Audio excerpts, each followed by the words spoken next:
सम्यक् रूपेण बोधितवती धैर्यं शौर्यं च युद्धे मेलयित्वा दत्तवती देहबलार्थं व्यायामः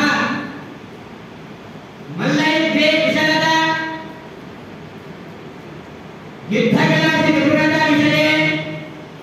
उत्तम प्रेरणा दत्तवन्तः मम मित्राणि मम बलं मम सैनिकाः एव वयं शिवादिभक्ताः स्मः यदि शिवराजः सूचयति तर्हि अहं देशरक्षणाय मम प्राणं त्यागं करोमि वयं सर्वे मिलित्वा